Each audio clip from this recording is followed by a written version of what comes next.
I gave up. I quit. I quit the novel, and that's what this video is about.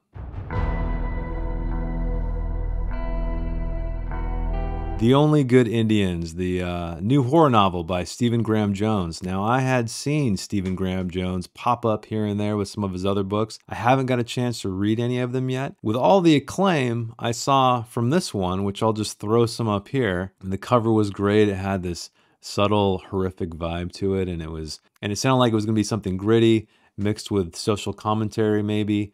And I was all in. So I picked it up, checked it out, started the prologue. The prologue was a good hook. I think it was successful in kind of setting the stage and the tone of the book, bringing us into this world with these characters. So why did I quit? Why am I even making this video? Well, I feel like a novel should grab you very, very early on. And this one did to a degree. I enjoyed the prologue. The problem was everything after that. And I very rarely quit novels until I realized I'll never read all the books I want to read. And I told myself, well, if something's not grabbing me, if I'm not liking it, why do I continue to read it? It's like, I'm the same way with film too. Like now, if I don't like a movie after 30 minutes or so, they've failed for me and I will just stop it. And so my rule is the 30% rule. Now I feel like that's very generous considering I have a book back here called The First 5 Pages, and why the first 5 pages are the most crucial pages in any novel from an editor's perspective and arguably from a reader's perspective. So, I mean, if I'm giving a third of a novel a chance, I feel like by then I should be well into Act 2. I should be hooked. I should know where things are going. I should feel what the author's trying to convey. I should be with the characters side by side. I should just be like completely engaged. But alas, with this book, I just wasn't. I was brought in by all of the things I've told you. Hell, let me read the description on Amazon really quick for you. Seamlessly blending classic horror and dramatic narrative with sharp social commentary.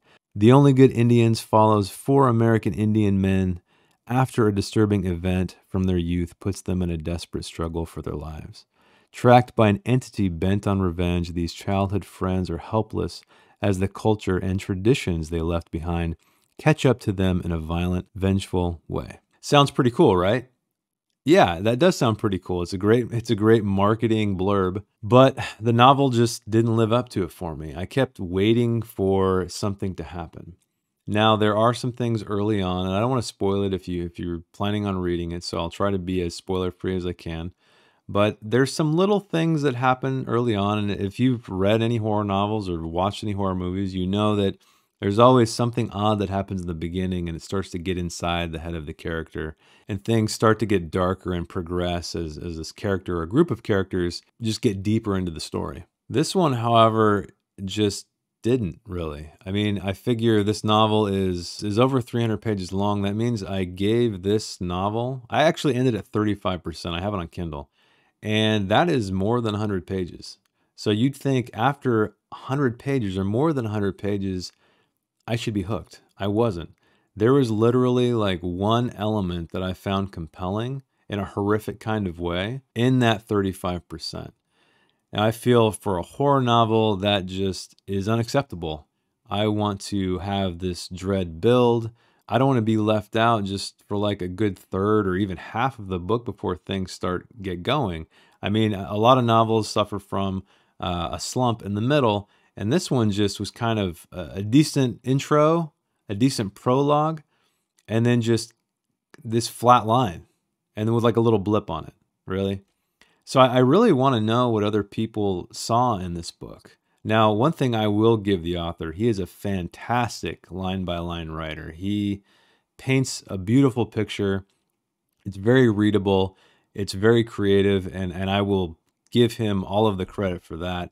It's just, unfortunately, I was never really scared in this book. I never felt that dread that I love to feel.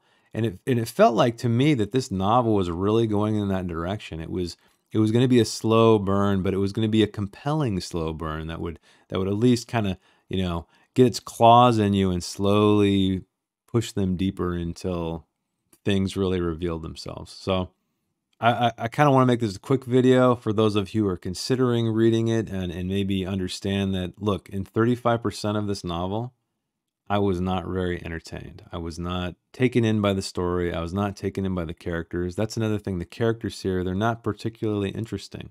I wasn't, I can forgive a novel if the plot is a little weak, but if I'm there with a character and I love reading this character and hearing what this character has to say, I will follow a bad plot until the end, most likely. So that is kind of another strike. We have kind of a boring plot and then boring characters, and it's really unfortunate because the setup, and as you heard in the description on Amazon, I felt like this was going to shape up to be something really cool. And especially because of all the high praise. Like I watch SFF 180 quite a bit, and he's a great, great reviewer of novels.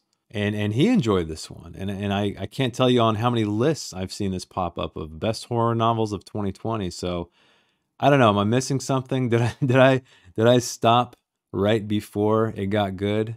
Maybe I did, maybe I didn't. If you've read this novel, please tell me in the comments below. Should I keep going? Should I pick it up? So that is the tale of why I quit, why I gave up on The Only Good Indians. But if you would like to see me create and not just critique, please check out my series Worth 1,000 Words, where I write a 1,000 word short story based on a piece of artwork without an outline every week. And if you'd like to support the channel, please consider feeding that algorithm with a thumbs up if you like this video.